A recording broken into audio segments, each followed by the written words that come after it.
Hey, what's up, builders? It's your girl, Kantoinette the blogger, and you are now listening to the LBF podcast.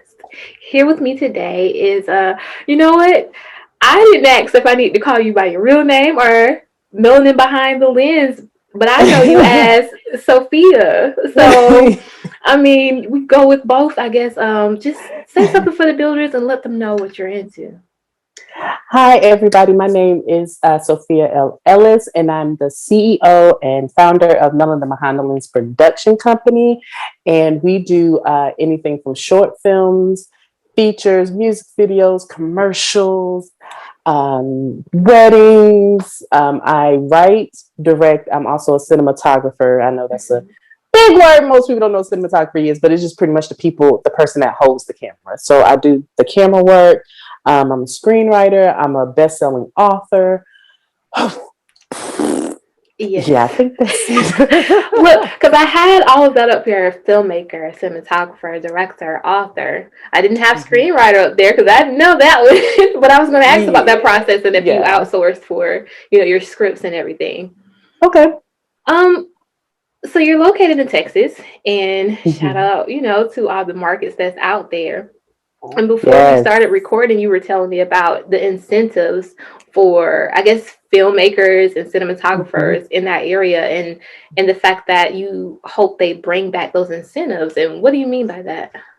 So a few years ago, Texas took away the incentives, and incentives filmmakers are important because it's allowed us to produce a film, and then we can file taxes on like deductibles and expenses and all that other good stuff. Well, Mm-hmm. Texas took that away like maybe 5-ish years ago. So because of that, Hollywood took away all the films. Like Miss Congeniality was filmed here, Varsity Blue. There's a lot of films that have been filmed in Texas, but because they took it away, Hollywood no longer comes to Texas, so which kind of made Texas like a dry state for acting because they don't Mm-hmm. have that incentives like New York, LA, and Atlanta does. Right. So even New Orleans has a tax incentive. That's why you'll see like CSI, Swamp People, um, and some more other shows that are produced out of New Orleans because they have the incentives and Texas just don't. Right. Are there other states that you know of that don't have one that could have a good Um, market?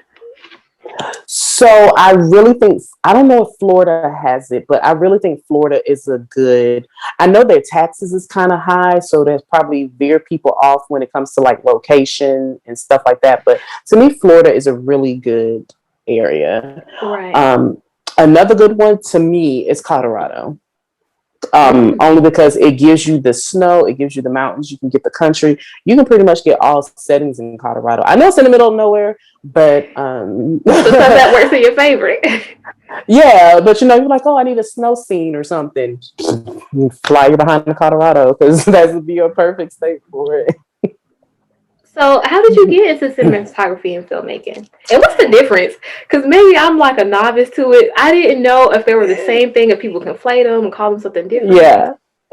Okay. So, filmmaker is the overall gist of things. If you have written, produced, if you are a art director on set, which means you're the person who like puts this on the wall. You're the person who put the plant right there purposely. So that's an art director. A production manager is the one that handles like the clapboard and it keeps up. So anything when it comes to film, if you do it, you're considered a filmmaker. Okay. Anything. A cinematographer, which is also known as a director of photography, is the person who controls what you see on camera. So if you're ever like looking at a movie and you see like the camera will be like rotating or Mm-hmm. the lights in the back will be blue in the background and red over here, well, that's a cinematographer's job, is what you actually see is what I do. And I fell in love with it about it hasn't been long. I know most people think I've been doing this for a long time. I It's know. been a I long remember time. seeing you pop up with it a couple of years ago, and I've been watching your journey. Seeing what you see Yeah. socially on social media of how you've been like, I don't know, learning new techniques and progressing and I guess Yeah. networking too. I've been watching, so I know it's Thank still you. a young thing for you, but it's very Yeah. impressive, and I'm very proud. Like, you don't see a lot of melanin behind the lens. You get what I'm Right. saying? Right. And that was the whole purpose of me like tagging that name because I was like, man, there's people that always want to be in front of the camera. Even to this day, I'd be like, oh, put me as an extra, cast me for the role. But there's very few people all the time. Like my inbox be flooded. But there's very few people that wants to be behind the camera that actually does. I won't say it's less or more work, but it's definitely a different speed when you're behind the camera. So I just wanted to focus on those Black women that wanted to be behind the camera, wanted to do the directing, the screenwriting, the art direction, the assistant AD, the sound, the lights. You know what I'm saying? Like all that comes Right. together when it comes to making a film. So with being the CEO of Melanin Behind Lens, um, do you have other women? You said that was important to you. You have other women that are following up under your business? Oh yeah. Our team consists of 7 people, Okay. and honestly, it just kind of randomly came together. I said, "Hey, you want to help me with this? You look like you're real good at interior decorating. You want to do art. You really good at keeping up with papers. You want to do this. You bossy."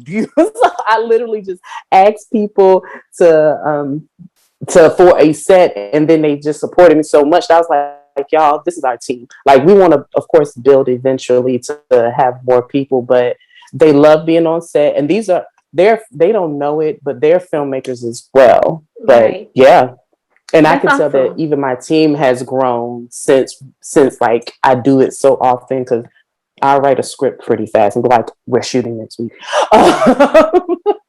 So they've even learned some of the lingo and the terminology and how film is going. I just love it. So how did you learn? Was it like a formal training, or have you just been kind of more of a experienced person and you learned through your experience with it? I actually went to college for Okay. it. So I got my associates in digital cinematography at Full Sail University. And that did allow me to get the foundation because I didn't know anything. I was a children's book author, and then I ended up writing a chapter for the Amazon bestseller. And then I wrote the My King Looks Like Me, and like the Amazon reviews was like, this should be a movie. This should be a movie. And I was like, Mm, hmm. I was like, yeah. So me being very like always loving to learn, I was like, well, what does it take to make the book into a movie? And it was like, write the script. I was like, a script? What is a script? And then from there, it just really blossomed. And I could have went different routes, but I love being the camera person. right. I love it. So I went to school, got my associates, and sure enough, I could have probably learned it on YouTube, but I was able to still get that foundation that I need and then kind of put my own spin on stuff. So, And it's always YouTube University is always available to us. okay. But sometimes you do want to get that formal training to learn things the right way and not the hustler Right. way. So Right. I understand that. Because YouTube is just like people that's experienced that has like what they've went through. But sometimes Hmm. it's good to have that formal training, like what's the typical camera settings. Like YouTube really wasn't teaching that. YouTube was just like pick up a camera and shoot. But like no, Right. they wasn't teaching me about the different lens that go on top. So I mean that's my nerdy cinematography stuff. But Ain't nothing wrong with it. But I love that. I mean, your whole face and your energy is lighting up talking about something that, I mean, really, when one thing sparks, I think with creativity, it's kind of like a wildfire. You might get that one Mhm. spark in one area, and then next thing you know, a couple of years later, you're doing something totally different than what you thought you would be doing because Totally you've just been different. following your creative energy. And so it's awesome to see that and to see you because I remember the author we talked about that. Yeah. And we're going to be getting into that after I ask you or mention your recent film and your demo, Stolen Beauty. So it's a psychological thriller about Cassie, who is a white woman that is obsessed with Black women and Black culture. And she holds these two Black women hostage as her collectible dolls.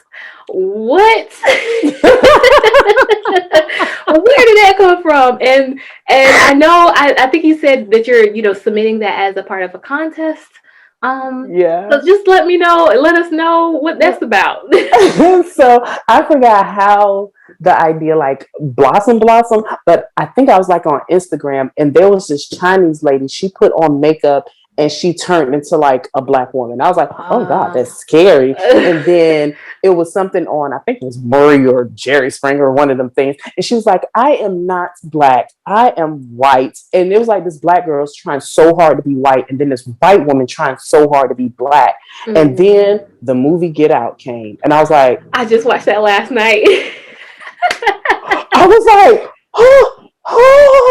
when I tell you I'm in love with Jordan Peele, I Yeah. love Jordan Peele. I wish so bad, and I do have some contacts for his production company, Monkey Paw. I just don't want to move to LA, but I want to work under him so bad underneath the project. But that's how it originally came by. I was like, oh, well, what if she like disguised herself as a black woman, and what if she like collects black women as dolls? Right. And yeah, then I wrote a whole script about it, and that script ended up actually getting quarter finalists in a film festival maybe like a month ago. And then the contest I'm doing now is the Netflix and Adobe contest, which all they wanted was a 1 minute trailer. And I was like, well, shoot, I don't have a trailer because it's just the script. Right. So I asked some of my friends here, I was like, hey, you want to put on some black makeup and pretend like you kidnapped dolls? She was like, sure. And then my other two actresses, one is actually a part of the team. She was like, come on, Sophia. So I picked up the camera, shot it, edited it, and then that's what you saw. When the girl cried, I was like, awesome. Yes, I I was definitely like, that's watched the that get out trailer. moment. Mm-hmm. You did? I did, because I think after I had already reached out to you for this creating space, that's when you put it out. And so I looked at it, I was like, let me make sure I'm all reset and caught up on everything. And I was like, this reminds me so much of this new genre of like psychological horror that's out. You got like, Yeah. you know, the Get Out and the Us, and then you have I think even Hulu did like a Bad Hair Yeah. one where specific horror for black people. And so I was just like, I could see this. And I saw where you put Adobe and Netflix in there, and the fact that it was, you know, tailored to something that they were doing. So I can definitely see that being on like the tab for like black watches and black voices and stuff. Yeah. I mean, because it's an interesting storyline. Because I'm just like, oh, When girl. I tell you, when I wrote the script, I had to go into a deep, dark place. And I'm like, I can't. So, as a screenwriter, it's easy for you to write a basic conversation. I feel like anybody can do that. But what makes a screenwriter different in those Hollywood blockbuster dialogues that you see is when people dig deeper and touch spaces that people are not used to being touched. Right. So when I wrote that script, there's like a big monologue that she says. I had to go into a deep part. I don't know. People read the monologue. They like, Sophia, are you okay? And you had to face your own issues and stuff and your realities. It just is very like, I could probably send it to you. So you'd be like, yeah, this is not Sophia, I know. But I had to go into another space to write it because I'm like, I want when she talks that scene, I want people to be like, oh God, oh God, oh my. Like, I want you to cringe. So in order for you, I have to say things that has never been said before. So yeah. That's where So you get the that's the Stolen Beauty. authenticity. I'm actually looking to produce that. Yeah, and it doesn't sound like everything else, and that's where I notice is what's needed now in the film industry is not making spinoffs, not making prequels and sequels and blah blah blah blah, but Originality. showing the public something that they haven't seen before. You know what I'm saying? So yeah. Can't tell you how many times I done shifted through, or you know, Netflix or Hulu. I'm just like, I don't want to see none of this. I want something else. right. You know, I want to watch something that's something original. Different. All these remakes, I don't want it. All the time. Like now, I see they got Space Jam remake, and I was just like, y'all could have left Space Jam alone. Why are we doing this? Y'all could have left that alone. I still watch the old one. Come on, thank you. I watched the old one the other day, and I think it was on HBO Max. It definitely is. Right, so I was like, no, but I understand Hollywood is running out of ideas, which is also a prime time for filmmakers to get those ideas down, put them down on script, submit them to film festivals, because Hollywood is desperately desperately needing new content. Yes. So those contests that they got out, like that one, I had to post that video on TikTok. And I was Mm-hmm. like, TikTok, okay. I mean, I'm on TikTok, don't get me wrong. And I was like, okay, that's weird. But Right. yeah. I think it's so interesting because like you said, Hollywood desperately is in need of like fresh ideas. But I think it's so many fresh ideas out there. So then the other issue I think is like, are they opening doors to those people who hold those fresh ideas? Are they making the opportunities available to those people who are like yourself, who are in this industry and who are coming with their own form of originality and their Mhm. own spin on it? So do you think that, you know, there is some kind of gatekeeping maybe that's happening that's preventing that originality from getting to the big people? Um, I think the industry goes on. It's worked before, so why not try it again? Which is fine. Mm, If that story, I'm gonna say this. If Black pain movies has always oh, worked, like the yeah. slavery, I will never produce one. But because they've worked so many times, they work with Harriet, they work with 12 Years a Slave, they work with Roots, going all the way back to the 90s with Roots. Like Right. they've worked so much before. I mean, so well before. Why not continue to keep it going? Which Right. is fine, but this our generation nowadays, we look for something that's different. That's why Mm-hmm. TikTok is booming so much, because it's different people taking a sound or taking a song and Mm-hmm. interpreting it the way they want to. It's kind of like So amateur filmmaking when you look at a lot of these TikToks that are like curated like meticulously. yes, And I'll just be like, how yes. y'all be having the outfit changes and I was like, Well, y'all, a whole production. yeah, there's one I saw. I'll be like, how long did it take you to do this? And you Because had to I sit all day. know, I know for this 15 seconds, it took you at least about 8 hour work shift. So, I ain't got it in me. well, I do be on TikTok with the I tricks. mean, it's good to watch, but as far as like me making a TikTok, I don't know about that. I'm gonna watch the funny I be up videos. there. So, I be up there dancing hey. and everything. I be getting it. Okay. Whoa. I be getting Oh my it. gosh. I'm gonna switch a little bit and then we're gonna come back into the filmmaking lane of it. But of course, you're also a children's book author, which I think I is am. amazing. Thank Um, you. what made you want to write a children's book series, which you have Zaire Ali Alexander? Did I say it right? Eli. Eli. Sorry. But he's nicknamed Trey. And he's an African American boy who dreams big. He dreams about being a chef, a painter, a police officer, a judge, and even a farmer. The possibilities of what Trey can do are endless. And so, for a little black boy to be able to dream as big as Trey, what made you decide to write a book about that? So it's insane. I don't have kids, but when I was stationed in Colorado, my friend brought her kids over, and I was just trying to find them something to watch on TV. And I was like, okay, Dora the Explorer, Mickey Mouse, blah, blah. And I was like, Ain't why nobody do like. you no black characters on here? And then somebody was like, oh, with Dr. McStuffin and Little Bill. I was like, Little Bill is a little outdated because he's talking about, stuff that happened back when he was a kid, back in like the 70s and 60s and stuff like that. And I was like, and Dr. McStuffin is for specifically medical, and it's for the black girl generation. I Mm-hmm. was like, I was like, why kids don't ask what they want to be when they grow up? And then, girl, the light bulb came up. I Right. started writing, and I was like, ooh, it could be like a life lesson. So the first story I wrote was when he dreamed about being a police officer. Mm-hmm. And how we did that is his best friend is a Muslim, and she was being teased by people at school because she wears the hijab and she's a full-blown Muslim. So he came to rescue her and save her. And in turn, takes a nap and he dreams about being like this big police officer that just likes to save the world. And the Right. moral of the story is, stand up for what you believe in and always fight for those who can't.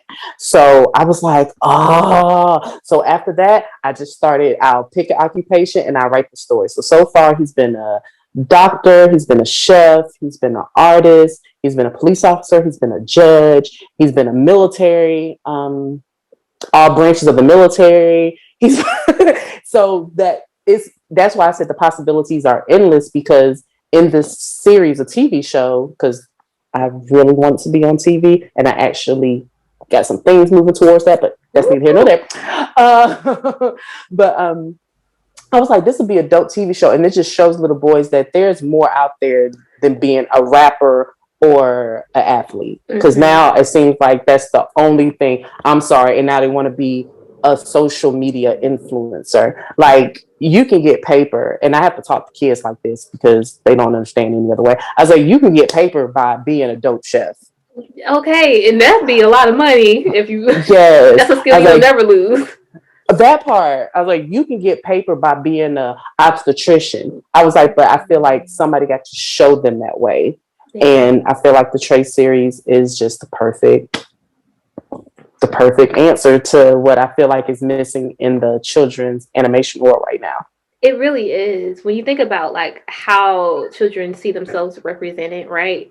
That's kind of like the first way we understand what the possibilities are, right? Mm-hmm. And for Black children in the country like this one, that part, how we see ourselves early on affects what we believe we can do. And it might seem simple, right? Because it is a children's book. It seems simple, like, oh yeah, it's fun. He's going to be doing different occupations. But for that little Black boy, he's looking at something and realizing, like, oh, I can do this. I could possibly, I'm interested in this. I'm pretty sure there are some, children, Black boys out there that they've read, the Trey series, and they probably have their favorite, book specific to something that they might want to do when they get older. And it's crazy you said there's this little boy, he's so outgrown now, because I wrote the series back in 2000 and what? I got deployed in 2015. So 2014 is when I wrote the book. Sorry, come back. There we go. I wrote the series back in 2014. So there was somebody that bought the first book in 2015. So he's 6 years older than what he is now. And his mom came to me and was like, you're the reason why my son likes to concoct weird things in the kitchen. I was like, well, what would you say that? She was like, because in your book, you had where he put the applesauce in the chili. So now he thinks that he could just be experimenting in the kitchen. And I was like, but sis, him doing that experiment now can maybe lead up to the signature dish of the world later. I was like, let him experience. I said, that reaction is exactly what I wanted the series. I love that so much. I'll share my own little quick one. So, of course, I don't have no kids either, but I do have nieces and nephews. And when my oldest nephew, he was kindergarten, and he was having trouble reading, right? We didn't know at that point that he had like hearing loss in one of his ears.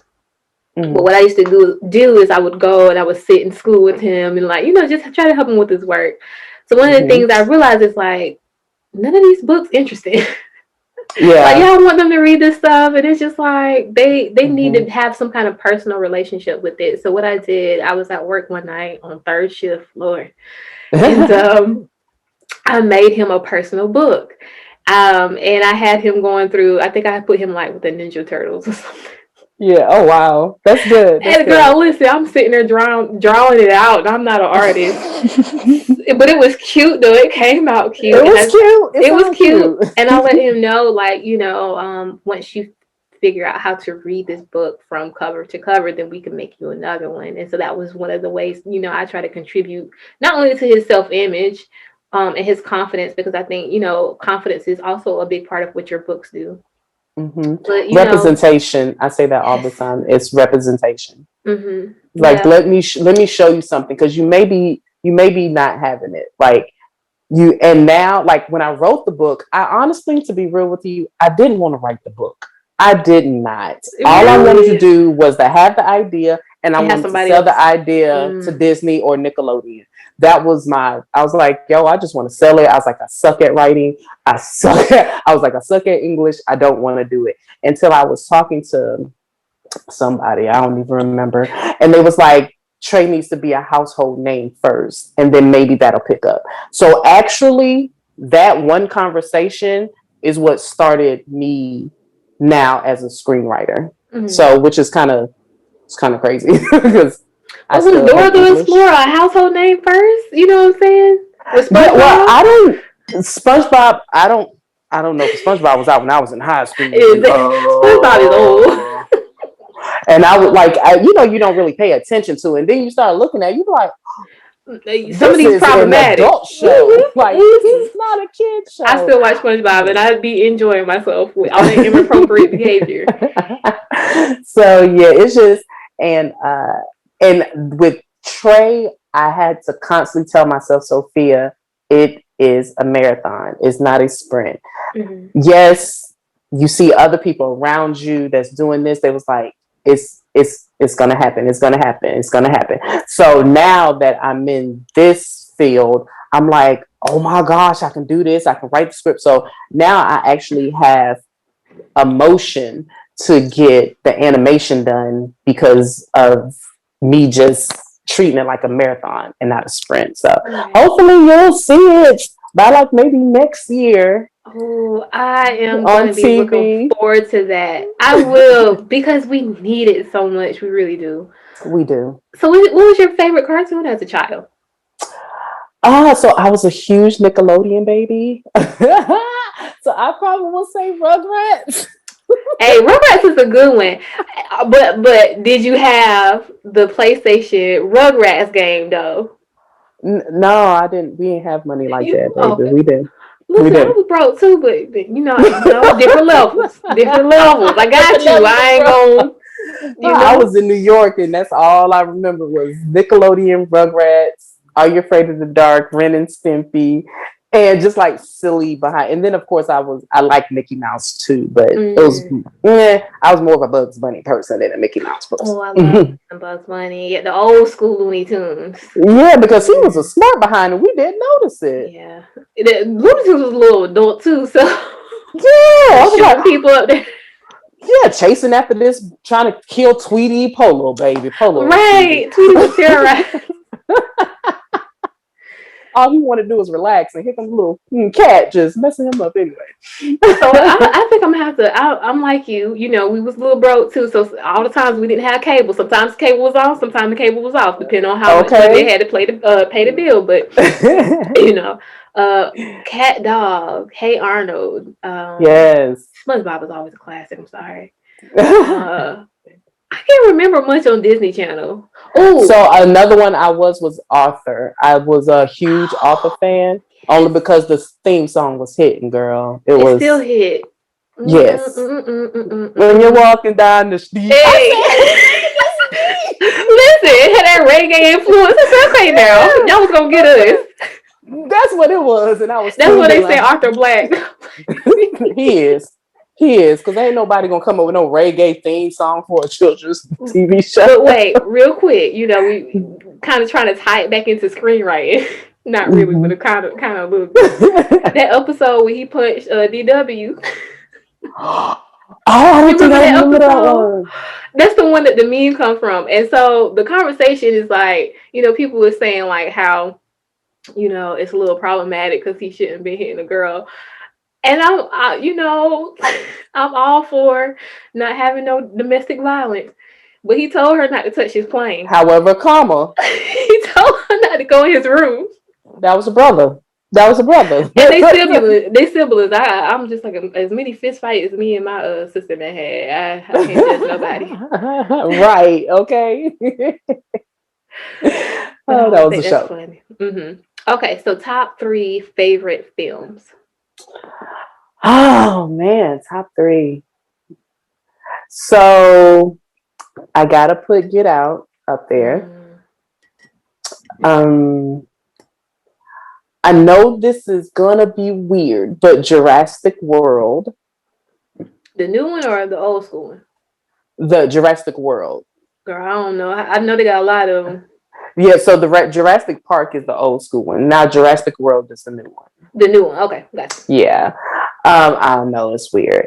And man, I would have to probably say Love Jones. Yeah. Classic. I tell people all the time because a lot of people don't really like Love Jones. Not a lot of people, but there's a good amount of people that say, they don't like Love Jones. And I'm just like, Mm-hmm. aside from the beautiful story that is very much steeped in truth of Black love, you don't Mm-hmm. like that, at least appreciate the cinematography. Yes, I and the am poetry the in it. I was like, poetry, the I'm not gonna lighting. lie, that is my style. In Oh, almost every film that I have, I incorporate a poem. listen, I love it. Like I was like the Mm-hmm. whole film is art. It's poetry. And It so for is. me, I usually gravitate towards those types of films and those usually are like my favorite ones. But Mm-hmm. I don't know a lot about filmmaking, but I do consider myself somewhat of like a cinephile when it comes to like movies, at least. Like, I Yeah. like a movie. I can tell you sometimes by looking at a movie, like, oh, okay, this director directed this movie, or this person, Yeah. just from the Yeah. style of it. But yeah, I think mine is. Have you seen The Arrival? The Arrival? Mm-hmm. Mm-mm. It's about like an alien invasion. I don't want to give away for the Oh, people, wow. Good but gracious. look, you talking about dinosaurs? Oh, don't be Oh, judging, wow. man. We went out of space. Okay. But no, it's about aliens coming to Earth, and then this woman, and she's trying to communicate with them. The storyline itself is absolutely flawless to me. The way it's Okay. shot is beautiful, and so I really love that movie. Love Jones is always a favorite, and I Mhm. can't really think of a third one I'm telling you, I like different movies for different things. Like right now. So I'm I'm an admirer of Spike Lee movies, but I'm only an admirer because I study his style, right. not exactly his film. Because no offense, I hate musicals. So this is why Tyler Perry is just he's not. Listen, none It's of it. it's too much singing. It's too I much singing hate for me. musicals with a passion. I've never seen Rent. I'm not watching Hamilton. I don't want to hear it. Like, I Well, I don't. started Hamilton like what it was like a few months ago. I started Hamilton. I think I got to like the first 10 minutes, and I was just like, I can't do it. I'm Absolutely not. sorry, Just say I it. Why can't you do it. singing? Just Yeah, say I'm it. gonna go over there. All right, so I'm gonna meet you over there. Just say it. You could text me that too. You, Relax. I Oh my do God. not do musicals, which is why I know everyone praises Tyler Perry, and I love what he's done for the Yeah. Black community in the film industry. Absolutely love it. However, comma, he he doesn't allow no one in his writing room. His I storyline, I can always predict the end of something at the beginning of his stuff, and could I hate by the title. that. By the By title, honey. the I'm just like, all right, I know what this gonna be. time, right? I had another filmmaker and cinematographer on for a creative space, and she's awesome. Shout out to She the Camera, Mm-hmm. Danica. But I'll ask you too, because you brought up Tyler Perry, and like a lot of people will, speak to the things that you can't take away what he's done in the industry. But when it comes to, like you said, his writer's room and the fact that he doesn't, I don't feel as though his storylines are full. Like they're not Mm-hmm. fully fleshed out, they're not fully developed, and it kind of leaves you lacking. And then the way that sometimes the dynamics of Black women and men play out in his storylines too, I find problematic. And I just wanted to know, like, how do you, Hello. how do you feel about it, and how do you feel about like possibly coming into, once you get to that status, receiving criticism for some of the things you are going to be creating in the way that you create? So, the reason why I think Tyler Perry is so successful is because when he entered the industry, it lacked the stage play. Don't get me wrong, we was having stage plays, Mm-hmm. but it wasn't the Black stage play. And then he brought Mm-hmm. something that was so common to people, which was that old school mama or old school Mm-hmm. grandmama or auntie that we all relate to. So instantly, that's what got him on. And Yeah. then he kind of drug it. So I'm a nerd once again, so I study a lot. Tyler Perry can literally write a whole season in like 2-3 weeks. Oh yeah. There is no freaking way that you are character development, plot twist. I'm sorry, plot twist, the enticing incident, act one, act two, act three. There's no way that you are writing all this down and then going back and editing it. Right. So to me, he just does it. He just does it too fast. That's why you always see his shows, and I have not watched any of his new shows Okay, at yeah. all, at all. But It that's seems why like he it does the sounds quality. repetitive. Mm-hmm. Yeah, and because okay, yes, you have a studio, yes, you have the resource to be like, I'm gonna write this show today, and we're gonna shoot it next. Because you have the resources, it does not always necessarily mean you should do it. Right. And quantity sometimes at the sacrifice of quality is you should have just kept Definitely. it. And now I heard he's bringing Medea back after he done said because you already knew that Medea was what The cash people cow. recognized since the Mm-hmm. 1990. Well, I think he came out in 1995, 1996. Was it So in the because 90s? it was in the 90s The plays. um when Class Reunion came out. That was his first one, and then Um, Family Reunion came out. It was in the 90s. So you've been carrying this for 25 years now. Why would you take her out? But anyway, so one thing that I think that I'm probably going to get critiqued about is I write topics that's a little bit taboo. Like, because I'm part of the LGBT, I write LGBT films, Happy and I Pride write it. Month. Where's my flag? Where's my flag? Hey.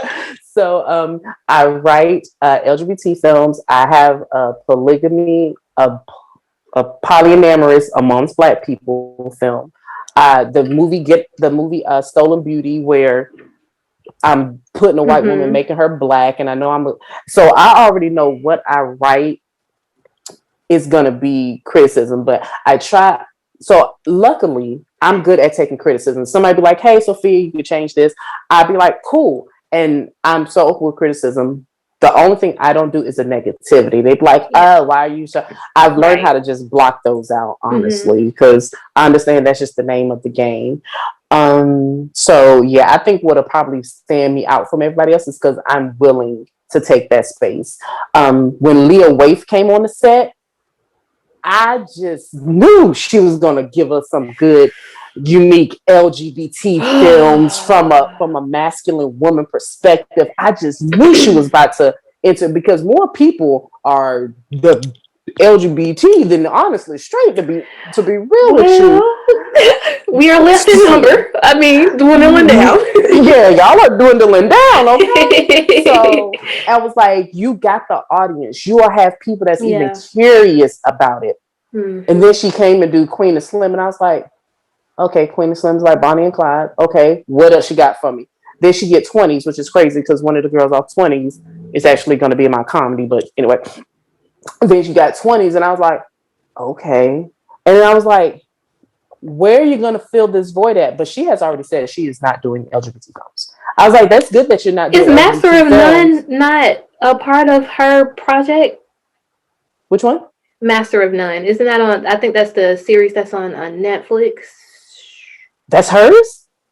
I don't know. I have to check on that I'm gonna one. have to check on that one too. Yeah, yeah, yeah. Now I do like that she does have like a film academy out in LA, so she'll bring you in. She has workshops, no matter what you want to do. I do Mm-hmm. love that, but I'm like, sis, just like what's his name? Travis. It's not Travis Porter. The real flamboyant dude in Pose. Billy Porter. There we go. I knew it was Porter in there. Um, like he knew what he was. He knew the space that he could conquer in, and Mm-hmm. that's what he did. And people watch Pose, not even realize it's set in the 80s, and it's pretty much about a whole bunch of gay people voguing, and which Right. HIV and AIDS. Like so, it just kills me that she does not take the opportunity to have people to learn the beauty of the LGBT and being a masculine woman. Right. I just don't get it. I think that, not to say I'm part of the community, I know all the struggles, and of course representation I'm sure matters. But I can see her making the argument a lot of Black creatives in that same field would make when they say I don't always want to focus on just Black stories, Yeah. because Yeah. I want to just tell the stories I want to tell. I don't want it to always be because I'm Black that I'm obligated to tell these stories. Hmm. So Yeah, I can see yeah. is that sense, and that's I know like my first film was an LGBT, Hmm. and then this feature film that I just got finished shooting and premiering, that's an LGBT film. In neither one of my log lines, I put that it was LGBT. If people are like, oh, what's the film about? I was like, oh, it's a romance about a woman who finally discovers her true self. And you watch it and you're going to see for what it is. And it's still And a you watch it, story about and a it's still woman. and Power, Love, and Karma has got picked up what 3-4 times at a film festival. Actually, we got a film festival to go to in Atlanta in September for that particular film. And Okay. then My King Looks Like Me, which was the novel that inspired me to become a screenwriter. That one is actually with a distribution, so I could possibly have a distributor contract that's going to pitch the idea to like Netflix, Hulu, Tubi, Amazon. So they could be like, wow, we love your film, here is 3 point whatever $1 million for it. Right. And be like, want to know why? Because it's a story that it's a romance that's just flipped around. So um but I do have other films, like of course the Stolen Beauty one is not LGBT. So I like range. I know one thing I'm gonna tell you though, I probably won't do no more drama romances And that's fine. Then listen, we got enough of them out here. I don't get me wrong, it's cute, but I'm unorthodox. Mm. I What do you like to mean by do that? things. I like to do things that is not the common, like the LGBT films.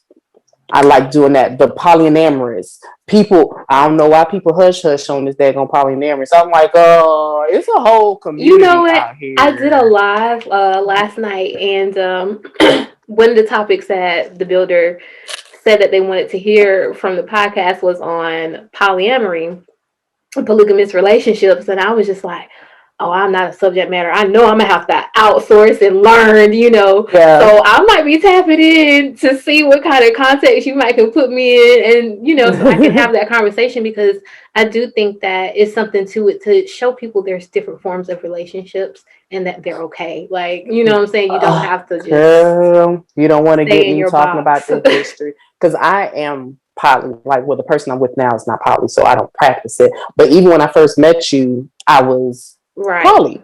So people definitely take it out of context.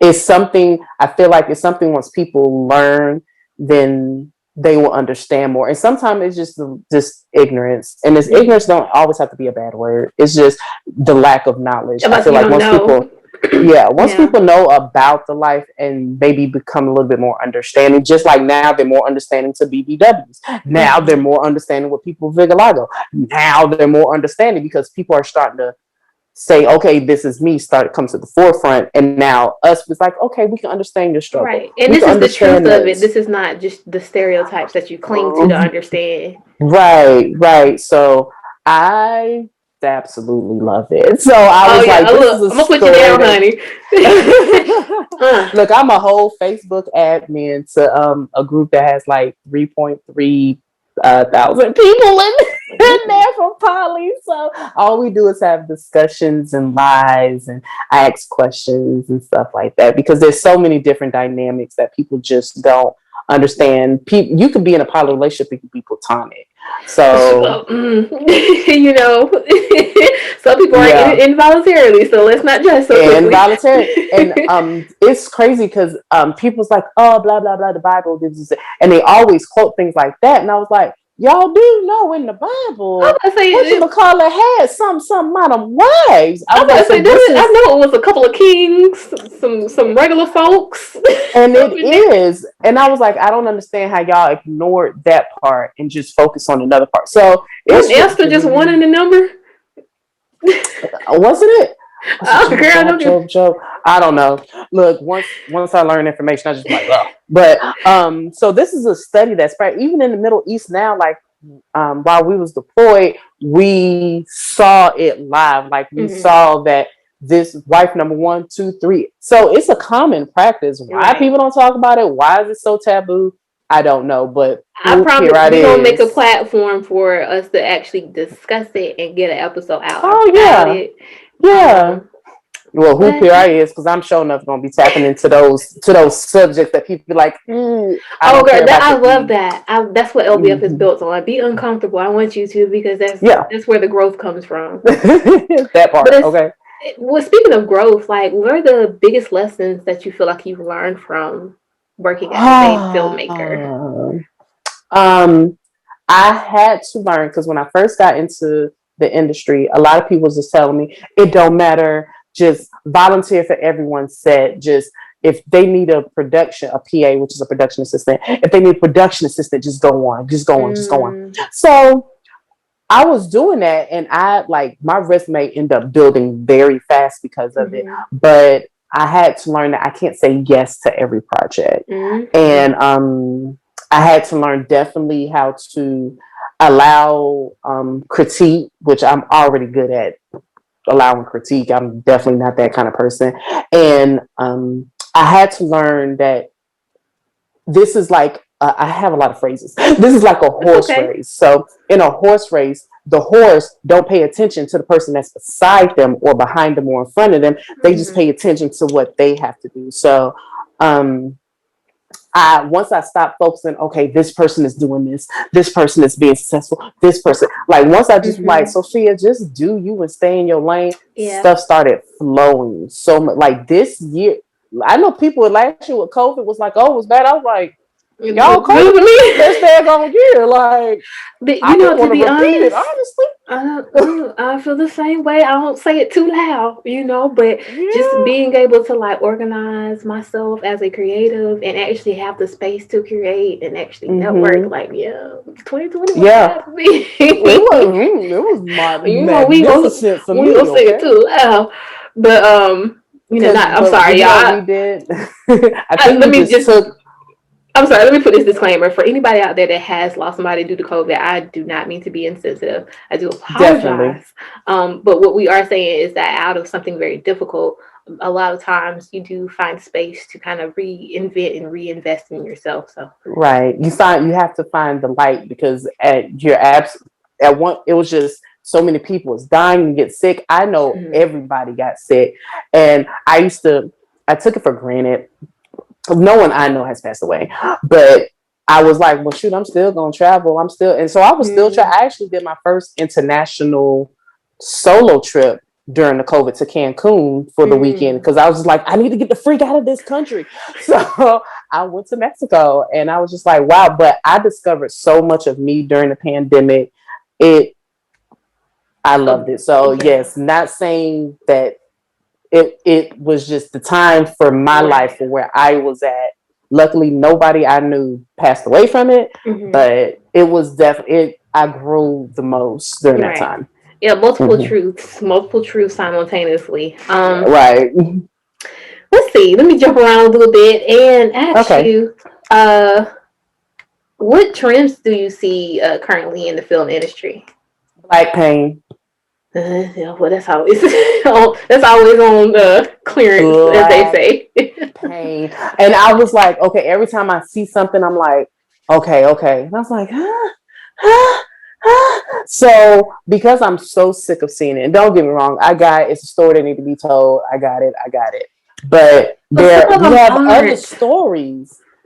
We are so much more than pain. We are so much more than Mm-hmm. trauma. We are so much more than what our ancestors. Because I have to tell people constantly, I say, you are here because somebody back there survived it. They Mm-hmm. didn't want us to feel the pain that they went through. Yeah. So that's why I said I will not do black paint. It's such a trend now. It's so much of a turn off for me that I am purposely writing like comedies. I'm purposely Yeah. writing like the psycho thrillers. So like, okay, let's suspense you a little bit. Let's make you laugh a little bit. But a Let's see thriller what can have like a great outcome. It doesn't have to be drenched in pain. yeah. And I think one of the things that recently just kind of put me off of it, because I was with you. I was just like, I don't really like it so much, but I will watch Mm-hmm. a story just to get the historical facts about, the experience and stuff like that. Mm-hmm. But what just kind of put me off of it, Black Pain, probably for a while, if not forever, is Mm-hmm. that show, Them. And Don't tell me. So I'm only on episode I can't. Oof. 4. I'm only on Wait, episode what's that? What's that 4. episode? What's episode 4? It was after she was in the garden with a sheet and she chased the little boy down the street. And I think she had like a switch or something in her So hand. they hadn't done the flashback back to like their old house and old life yet. No, they Okay, haven't. so when you get to that episode, you hit me in my inbox and you let me know, because that's the episode that I was just like, I can't do this no more. I cannot do this anymore, because I was like, it's no feasible way at this point that this, even if they end up triumphant in this series, the fact of the amount of Black pain in one specific episode, it was just so astounding. There was I so was like, much. it was I too would much. love to think that's a Leah Waite Yeah, production. Yeah, it is. yeah, yeah. It definitely is, And and don't she get caught me a lot of wrong, backlash for that. she did. I saw when Hmm. actually I think I was on Instagram and I read something and I was like, damn, ooh, because I'm a filmmaker, so I stay in front of my TV all day on day and watch TVs and movies, Hmm. luckily, because I work from home. Um, I know, so amazing. So I was like, oh, okay, let me check it out. And then the first episode, I was like, why are we so obsessed with timepieces too? So timepieces are movies that are not Specific current. time. Or Hmm. yeah, it's I was like, why are we so stuck on the 70s and 80s? I tip little stuff of what Sophia have coming soon. I have a timepiece for the 90s. I think that was the dopest I was decade. about to say 90s is always just Is those. our dopest decade. So I got a timepiece for. I mean, that's my only timepiece I really have is 90s, and it's a feel good 90s. It's kind of like house party type of vibe. So Oh, yeah, I we need a don't. lot. We need that. We I need that. thank you. We need like with all the Black Lives Matter, with all the sex trafficking, with all the presidency, with the world. Texas snowed and shut us down for what was like 2 weeks. We didn't have Oh, electricity. I remember that. That was a lot for us. So like with all this trauma, with all this heartache and heaviness, like I don't understand why people are not producing more comedy and feel good movies. Right. That's Because because I'm for like, at we have least two trauma hours every day. every day. Let's go to the movies for, or stay at your house, whichever is applicable, for like an hour or two, and just be like, "Oh snap!" Like, let's feel And good that's, for a little bit. we need balance. Like, escapism is not necessarily a bad thing. You need It's not. healthy distractions. You need healthy escapes. And so when you Mm-hmm. have, I know I love going to the movies by myself. I'll get me a little thing of popcorn. I'm good, you know. And for at least 2 hours, I don't have nobody talking to me. I don't have to think about my own, shit I got going on. I can just focus Yeah, on these people, their problem, their yeah. solution, Your their phone is storyline. That's away. It's it. just, Yes. and if a storyline is so like driven, you like get yourself. That's why we still talk about Martin and Gina to this day, because Mm-hmm. they made that dialogue and like their acting made us so involved that I don't know people realize Martin been off the air for like 20 years. A long, and I will still watch it. And Like, I still watch every episode and laugh as if I ain't never seen Shania. oh, So it's listen. just and just like House Party. House Party was one of those feel good movies or Mm-hmm. whatever that we could still resonate with today. So I was like, you know what? I want to do something that people in this pandemic time can watch, feel good, and then 10 years from now be like, you know what? Let's pop in one of those. So I haven't named it yet. Well, I have named it. I just don't want to say it because It's then the I way kind of you give it stopped. He away. was like, nah. I have named it. I just don't want to say it See, because this is why me and you get along. Your sense of humor is. man. So yeah. But so okay, how do you go about developing your film concept and your screenwriting? Like, what is your process? How you get in your zone? I do a few things. So as soon as I get an idea, I write it in my phone. I write as The phone is a sometimes lifesaver. I'm, I'm telling you. Sometimes I dream about something. I'm trying to think. It's Stolen Beauty was one that I dreamed of. It was Stolen Beauty, and then there was another film. The one that I'm now editing or whatever. It's called Loyalty, and that's another. It's a murder mystery. I dreamt about that murder mystery, and I was like, "Ooh, that's cute." So I'll write it down whenever I think of it, and then when I'm thinking about the characters, I either look to like people I know, or I'll go like if I'm traveling or something, I'll just kind of like stare at a family, or I like listen to a conversation, and like I literally study people all day, and I'm like, okay, I could see this personality, and I just put the characters together. um I write everything down. Do I have my little note cards? Ha ha ha! I do. So Listen. I literally have like note cards that like the yellow is for locations, the blue is for some other stuff. So I literally write down everything, and then once I write everything down, I just start writing. I just sit down. I have my iPad. I have the app on my phone. So no matter where I'm at, if I'm like, ooh, this is the next scene, I just sit Mhm. there and I write it.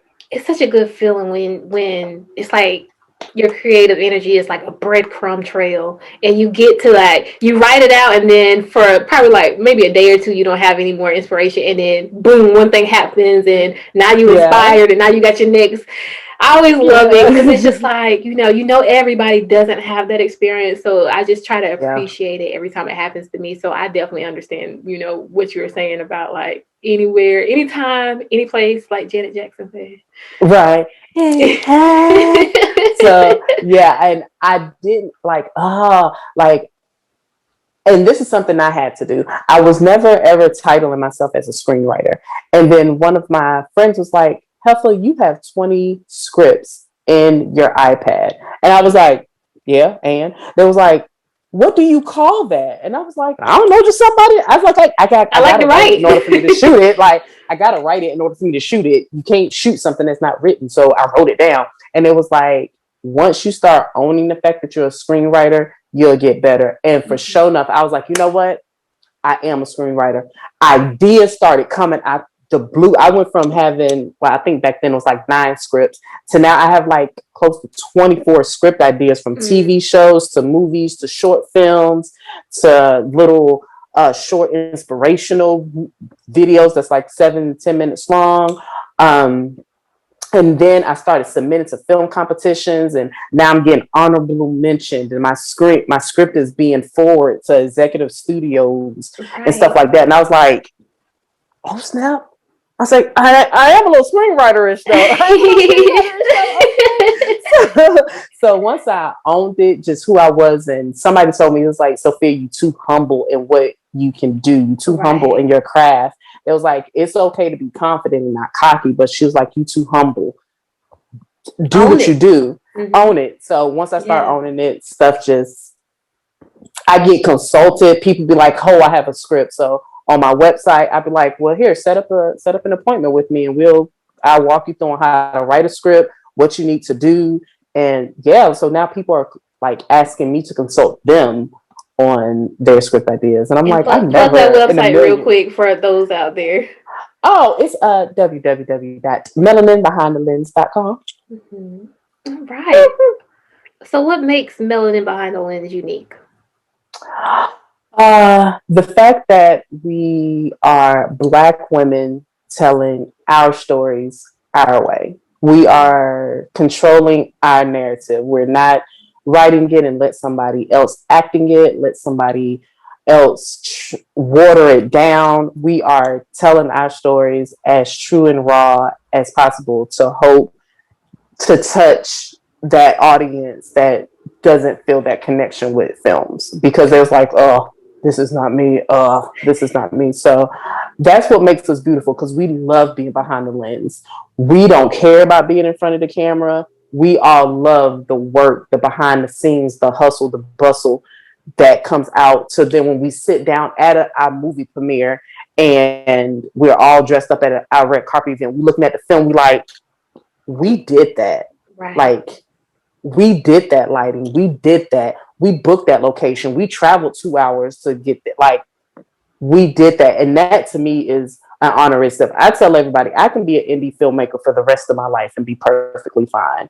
As long as I'm still producing content and people are taking a good notes or information from it, I don't have to hit Hollywood. I don't. Okay. Because sometimes Hollywood, will probably place expectations on you that you might not necessarily feel works for your style or Mhm. your branding. So it's very smart to know, your comfort level when it comes to your trajectory and where you see Yeah. yourself going. So, And that's why there's a lot of people that start their own film production companies, because we've now mm, realized something that only, what they say, 1%, not even 1%, a small percent of people was doing back in the day, which was like Spike Lee, Quentin Tarantino, and all them. Like, mm-hmm. their space was small. You had to do this.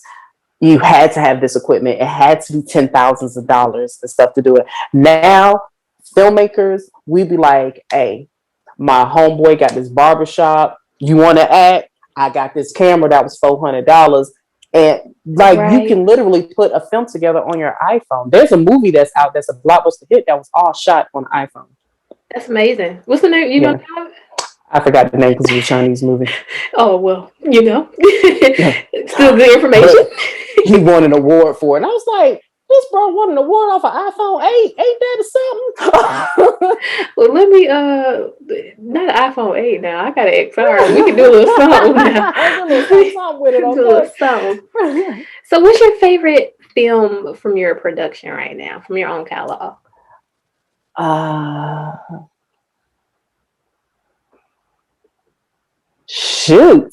We can come back to it. Look, I always know that I this can question. say, I can say, and probably because it's my baby, but My King Look Like Me. Mm, And that's only because it's our only feature film. That film is an hour and I think 47 minutes. okay. And I had to sit back and was like, I wrote a film that was an hour and 45 minutes. Like, we shot a film that was an hour and 45 minutes. So that's definitely one of my proudest films. I had to test myself a lot on like using different, learning my camera a little bit more, learning my directing, because I'm also director. So learning my direction a little bit more and how to direct Just do it actors and all. stuff. Yeah, I do. Well, you have to, because Mm. sometimes you just, You don't want to put your yeah. vision in someone else's hands. I get it. Right, right. But that was definitely my favorite. And the fact that when we premiered it, everyone's like, Sophia. I was like, hi. It was like, girl, you did that. There was like so many plot and twists and blah blah blah blah blah. And I was like, well, thank you. And then somebody said they watched it and it reminded them of Love Jones. And I was like, Mm, that's what, if you watch the film and how I direct and how I write it is what you perceive through what I've been telling you, then that means I'm going in the right direction. I'm doing the right. right thing. Definitely gonna be checking that out. I meant to watch it beforehand, but sometimes, You can't watch it because it's not available for public. I have to Wait, wait send a you the minute. No, link you of the can't tell film. us. Because I already Yeah. knew that it was a thing. I saw you posting about it. Why would it Because be available to us? well, that's the one that's with the distributor and executive. Oh, So we can't even submit it to film festivals. We can't do anything with it until they look at it and say this film is worthy to be on Netflix or Hulu or whatever, Amazon Prime. And yeah. okay. Okay. Well, you know what? That's okay. Just we'll stay up to speed about the direction it's going and make sure that we're checking out the rest of the stuff you got out. I know. I was like, shoot, I done did this whole thing again. There's people when I did the movie, the red carpet event, there was people that was in the film that couldn't make it. And they Oh, were just like, Sophia, where can I see me at? I was and they like, couldn't. I can't. I was like, you're gonna have to wait, or I'm gonna have to send you the link. Even my two main characters, their tire ended up blowing out on the way to the red Oh, carpet event. So, and that was their first time acting, everything, and The main character, the two main characters didn't even see their own film, so I had to send it to them. And but it was you know like, what? Sophia, How much better is it going to be when they get to see it, in different places, not just one place, but it's everywhere yeah. and it's out there, for the masses to consume. Actually, they said that the film sparked them because they were models that was casted from Michonne's modeling company agency rather. So they were models, but they had the look that I want because I wanted a chocolatey character. I was like, my The main character got to chocolatey. be chocolatey. I was like, I don't want her light skin. No offense. I was like, I You want know, the character let me just, chocolatey. I appreciate. Come on now, come on now. You Yes, I better give will us some, use some you. representation. Give me all your chocolate because I be loving it, okay? Because and that's another thing. I feel like they always put the perfect body, light skin, blah blah. I hate it. I hate it. And it's so So obvious. I'm like, and then when we bring it up, I'm just like, because of course, I did an episode on colorism. I'm just like, y'all know this wrong, and y'all go out like we supposed to be happy because the yeah, person is black. No, representation matters. Can I see myself on screen? representation matter, and even at our age, it still matters. Yes, And I don't know yeah. why it think that it don't, but representation gonna matter until we die because we always gonna want to see something like us outside of us. You get what I'm saying? So yeah, the chocolatey character, and then Whitney, which was my a stud, okay, but she was my masculine female, and she was a true masculine female. Like that's what she did on the outside. So it was little to no direction I had to give them into what their character is. Like there's scenes in the movie that how I direct, I do kind of bring the worst side in people. Oh Lord, you done made somebody mad and they showed it on camera. I, I do kind of I bring that emotion. That's why everybody's like, Sophia, we love working with you. Where they come from? But I remember one scene. I was like, "What ex fucked you over the most?" And she was like, I was like, well, "What she do?" And I was just asking her question. I was like, "What she do?" And I Now said, I "Well, gotta how go you into the scene feel?" with all this emotion. Yeah, I was like, "Oh."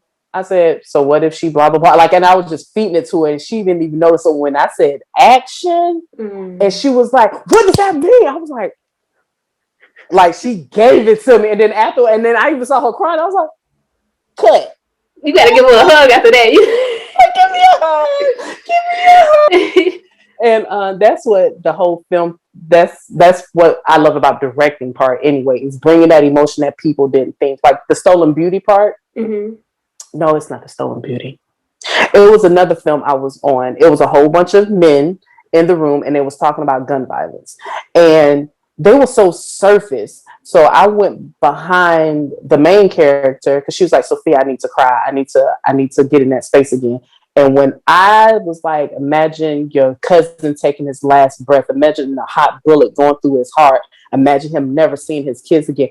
Girl, when I told that, all the dudes in the room start crying, but it got a perfect shot. These Right. grown Oh tough Lord. men just crying. And then when we said cut, and I was like, they was like, Sophia. I was like, what? And it was I like, need some tissue, some yeah, on need the some tissue. table. I was like, but that's what a director does. The director brings that out of Yeah. you that you didn't even know you had. And I love it. I love filmmaking. I love it. But obviously, and I love that, your energy and is coming through with, just letting us know how the process is, because there could be Mm-hmm. someone out there listening to this who has been thinking about it, who is Mm-hmm. considering it, who is interested, and they don't even, what I'm saying, they don't know anybody They don't know. personally, or Yeah. they don't know the basic information, but they don't know anybody personally to even ask these questions or even Yeah. to hear their experience. So I That's love why it. somebody asked me, they was like, why don't you put the fact that you're a public figure? I said, because I feel like once you say you're a public figure, you kind of lose that connection with the people. So I love when people come to my inbox, and I get random people all the time, be like, hey, I've been thinking about this. I'm like, I don't know who you are, but I will give them tips. I hate people that dislike people that retains information because they feel like if they give out the information they're going to be better. We're all here to grow each other. So if anybody come to my inbox and ask me, I love to take, I'd be like, you want to come on my set? You want to come on my set? And they be like, sure. I know So I that's just be right. have people there on my set just be looking and stuff. So yeah, my inbox is always open. So what you're speaking on is one way that you're like trying to support others in their journey. So I'm gonna ask you, like, what has been your experience with support in your own journey? So one thing I do is okay. So if I see a small business, I buy shirt, earrings, body butter, whatever. And I was like, okay, I'm rocking your stuff. The one thing that's disappointing is I don't get that same love back because I do Mm, have like a merchandise store that has anywhere from masks to coffee mugs to tumblers to shirts to tank tops to jackets to duffel bags. Like the site has everything, but right. I don't get that same love. So that to me sometimes is disappointing. But I also don't take it to heart as much. Mm-hmm. Or if I be like, hey, support, share, I'm like, because of the business I'm in services. So I only do stuff when you need me to do it. Right.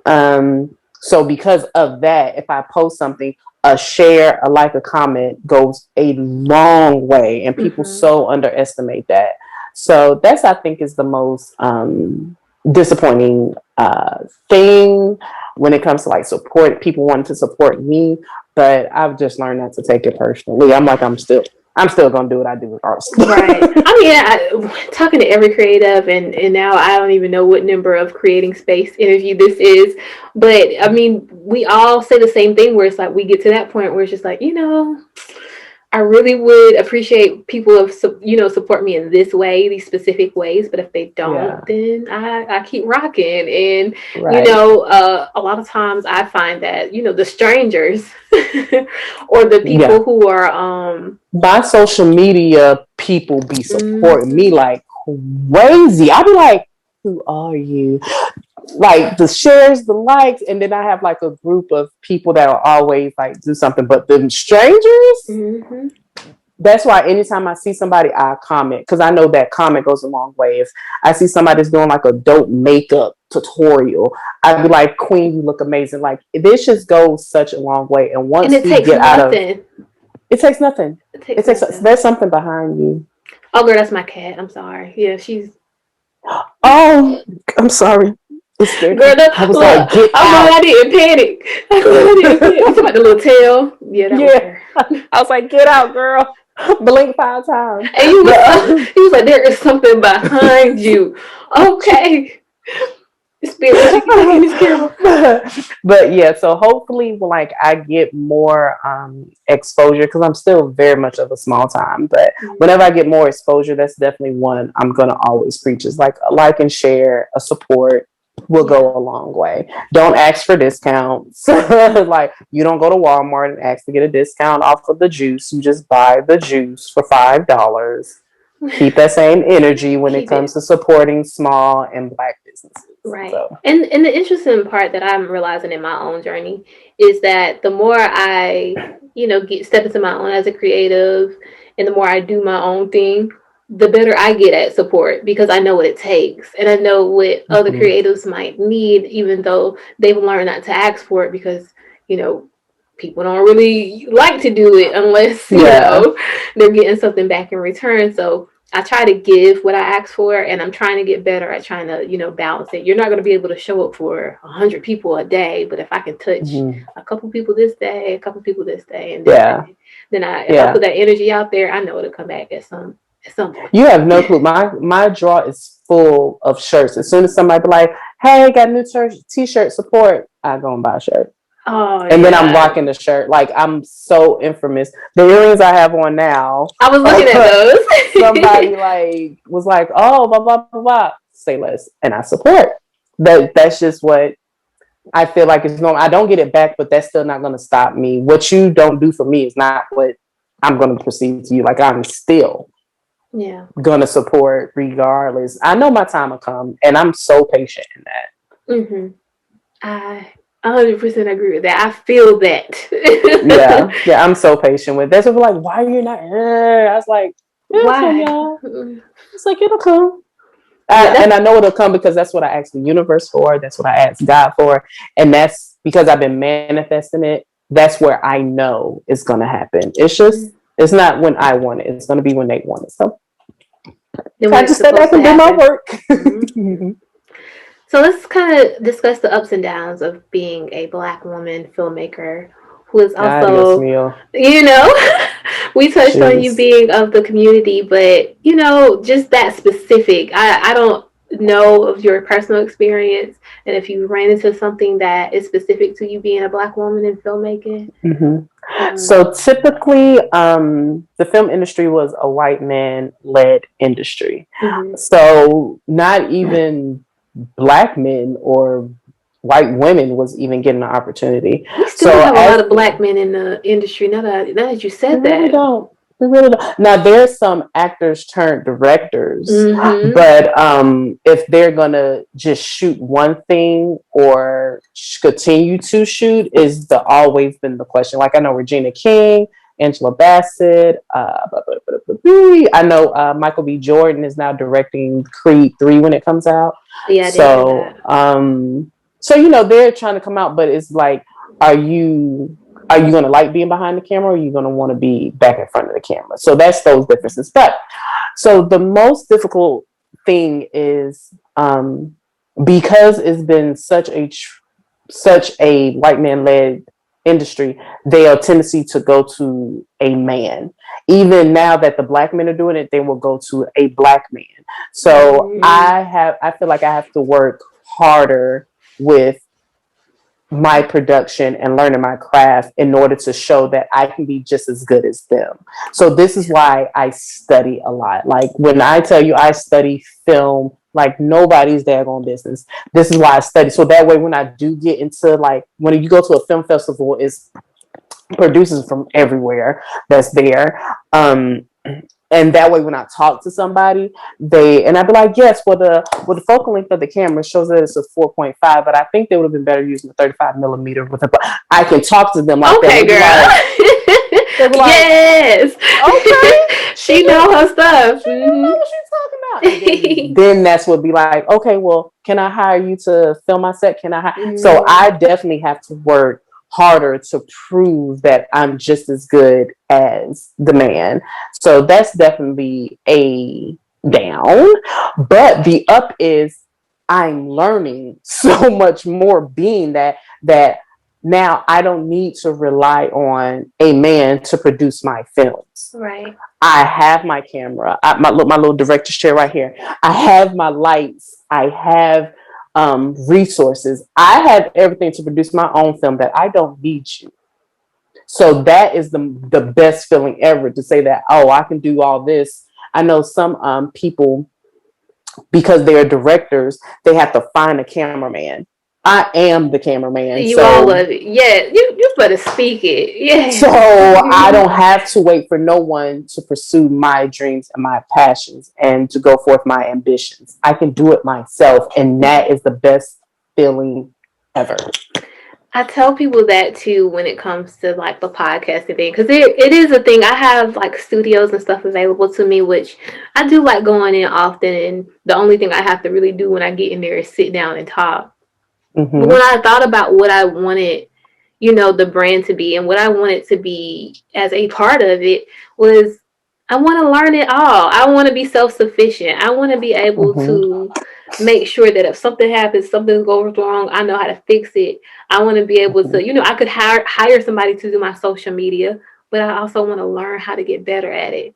I can Yeah. hire somebody Oh, to I'm do my definitely hiring editing. somebody to be my social media because, I mean, it's gonna happen at some girl, point. It's gonna happen. I want to It's hire gotta somebody happen. now because I was about to put a post out, be like, who is social marketing me? I will pay you.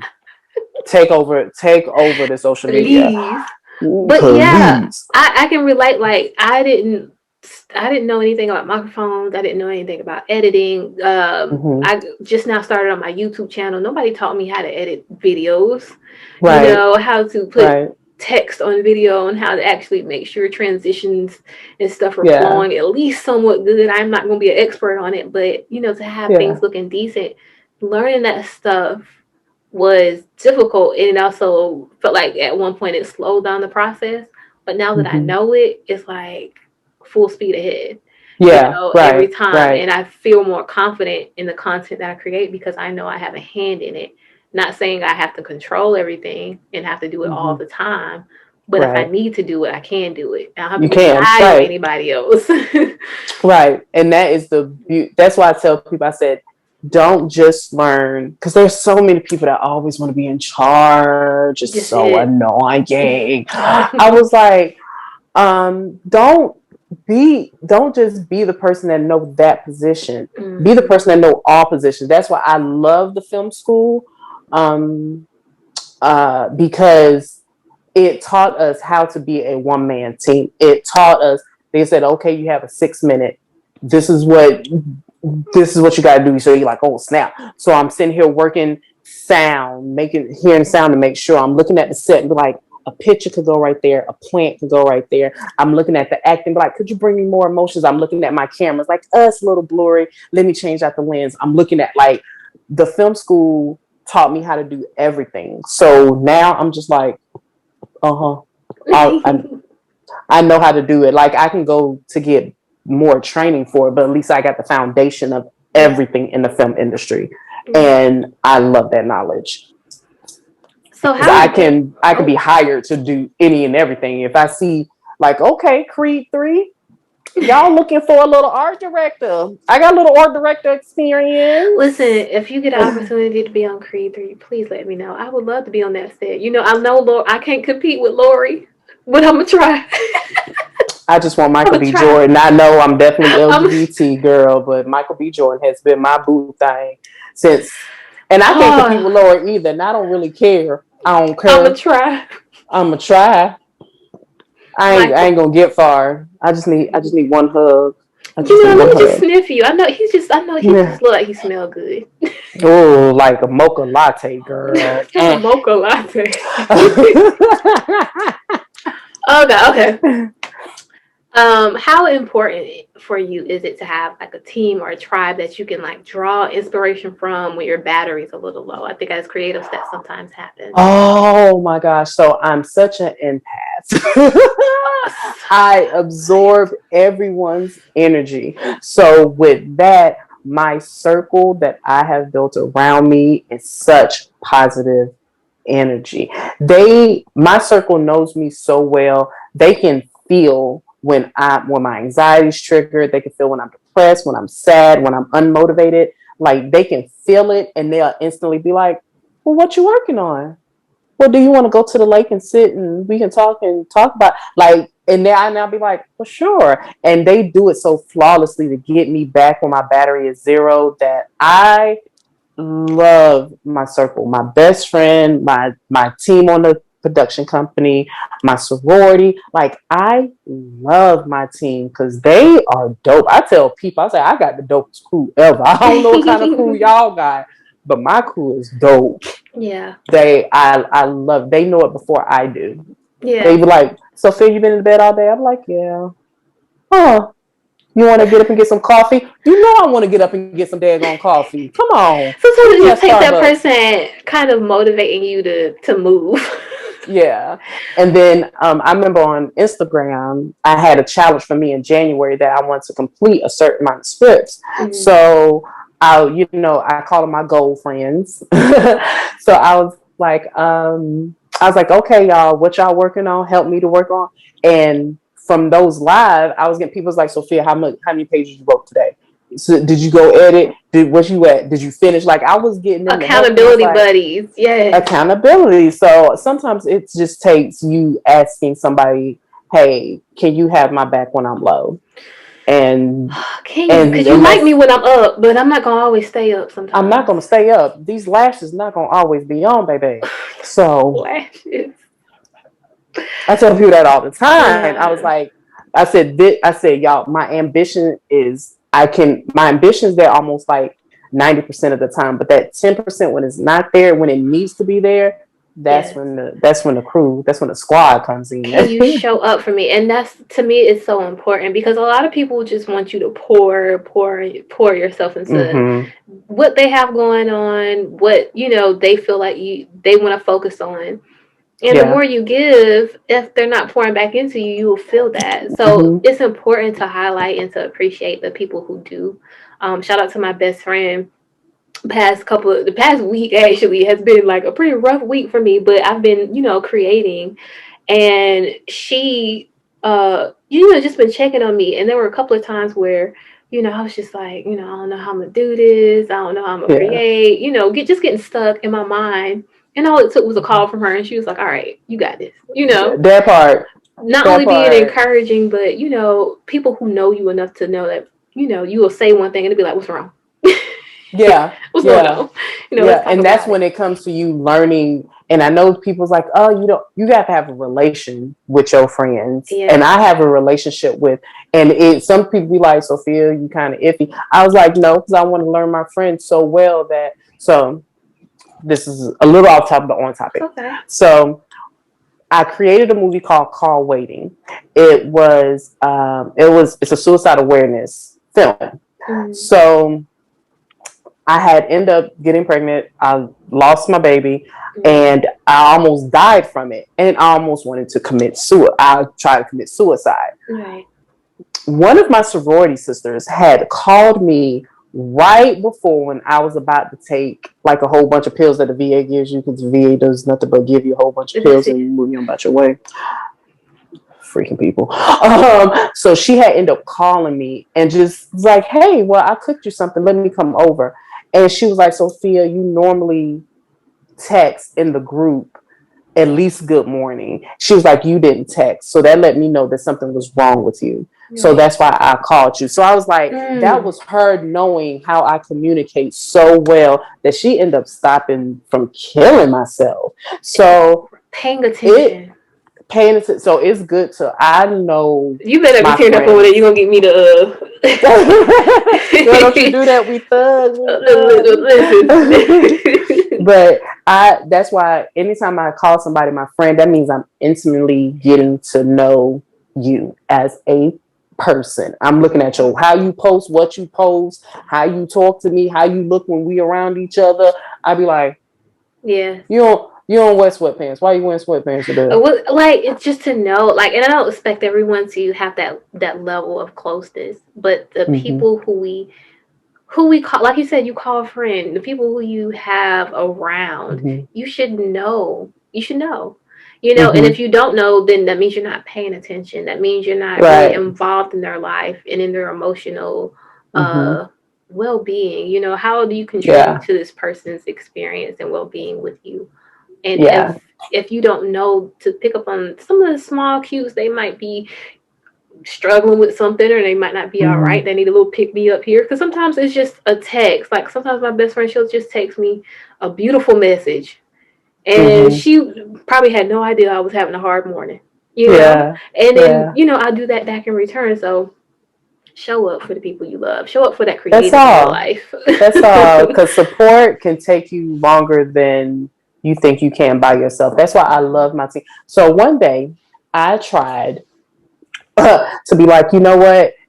Everybody's busy. I'm not going to call anyone for this particular film. I call it my love and basketball film, because it was my tribute to Kobe. Mm. So I tried to do it by myself. Don't you hate when you think you're gonna be? This We script was need help 11 sometimes. minutes. We It need help was only sometimes. 11 pages long. And 11 pages normally supposed to equal 11 minutes. So when I tell you, it was a struggle. I was like, it ended up, I have an acting coach that she's also an actress that I use a lot in my films, Rachel. I actually asked her to come out and I was like, could you help me do something? And at that moment, that's when I was like, as much as I can say I can do this by myself, You I can't. can't. You I can't. cannot. If you're So creative, a business owner, an entrepreneur, you cannot do it by yourself. you You need can, I support. You can't. need a circle. You need a I tribe. can't. Now, if I need an equal business partner, is one daggone thing, Okay, because it's a that's little a whole different. nother situation. But for me to have like a team to be like, Sophia, what you need? What you need? Mm-hmm. Like, I got my mom that's on my team, that she's like, okay, you on set. I'm gonna get the breakfast, lunch, and dinner for them. Like, my mom will be like, okay, that's gonna be $200, but let's budget it to one. Like, Right. they be on it. I love my team. I love my team. I can't ask for nothing else. That's amazing. Mhm. So if you could work with any filmmaker or cinematographer locally, who would it be? You mean locally, like in Texas? Yeah, you can do the Because whole ain't state. nobody, I mean, ain't nobody ain't like nobody you in in where you Texas. Ain't nobody in at. Texas.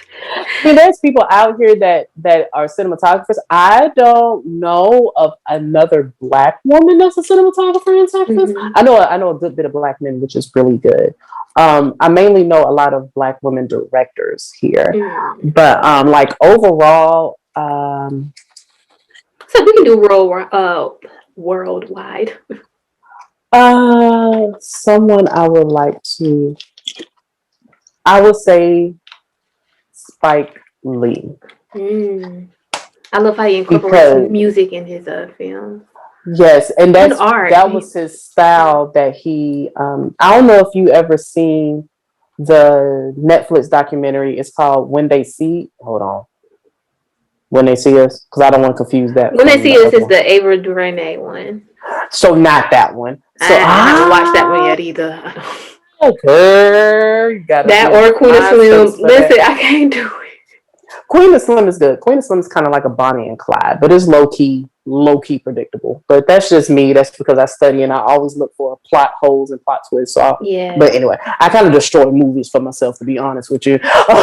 But I'll text you the name. But it's a documentary about black filmmaking going all the way back to Dorothy Dandridge, Sidney Poitier, Harry Belafonte. Like Mm. it goes all the way back from those moments and they'll kind of bring you up. So they Hollywood have, classics.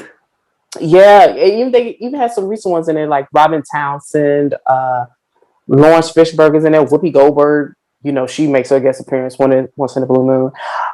But they have a Spike Lee part on there, and Spike Lee talked about it. I'm also in his masterclass too for independent filmmaking on the masterclass app. I was going to ask So you about that because I was going to ask you not so much about his, but I saw that what's her name, Issa Shonda Rae, Rhimes. Lisa, yeah, um, Issa Rae has it, but I Shonda have Rhimes, as Shonda far as Rhimes the, too. I kind of interested in hers because I've always been kind of interested in like screenwriting. And Yeah, I was just like the way that she was just like, "You're a writer, just write." I was like, "Yes, girl." just right, just right. She's always said that when she created Grey's Anatomy, she did not think that it was going to be Yeah. going on for what is Listen, 17 at this point, seasons. I'm too behind to feel like I want to start. I think I'm like at season 9 or 10. So after they started killing off people that I like, I was like, oh, y'all tripping. So I stopped watching it. But I did take her master class too. And that's what kind of broke me into the not thinking the norm when it comes to writing. It was Mhm. like, okay, you see that person doing it. Don't think of a normal life. Add your normal life, then add the fact that the ground is sinking underneath us and you have to figure out how to evacuate or high ground. So, you know what I'm saying? Like Yes. she is the one that said take something normal and do something Okay. crazy and let it go with it. I'm sorry, I didn't realize my flash was on. Look, I was Huh? trying to capture a moment. No, you're good. Um, Oh, with that being said, let me switch it a little bit. okay. Uh, let's kind of talk about like the financial aspect of it. Because I Ugh. do think that as far as the industry that you in, I can imagine how pricey that can be. Not only to get the equipment, but to actually do the whole production. Then you Yeah. got to think about whether you paying people. How do you Yeah. manage? So normally with my films, because the people just support me so much, they're like, Sophia, they'll act for free. So I don't have to pay for the acting. Right. But on My King Looks Like Me, I said, you know what? This is a film. I think we shot it in like 15 days. I was like, I have got to pay off for y'all time. So it felt so good to pay them their $50 a day, $75 a day, or whatever the case may be. I paid for sound, I paid for editing. It just felt good because I'm like, I was able to pay them, which is why I had to go back in the workforce because I did quit at one point in time to just focus on filming. And I Mm-hmm. produced my first film from it that, got the film festival. Got selected for the film festival, but that crap get costly after a while if you ain't working because you still got to think of locations. You still got to feed the cast because the fed Right. cast it It's will and act they good. appreciate that small act. Yes. I still have to like get props. I remember for like one scene, I had to get a fake pregnancy test. So and I had to Wait, get it so that way. how do you get a fake pregnancy Girl, test, is my girl? bag where my prop bag at? So it's a gag test on Amazon. No matter what you put on it, it's gonna turn positive. But I had to, Uh, and like I'm always like researching like how to do this, how to put this. I got to get art decorations to so that way I can decorate the walls and the room to set the aura of the scene. mm, So it can quite become costly. My camera itself costs 15,000, 15 to 20,000 dollars. ooh, Yeah, yeah, and that's just the basic camera. making me itch. I bought a video head, $400. My lights, $400. Like Mm, anything, it adds up.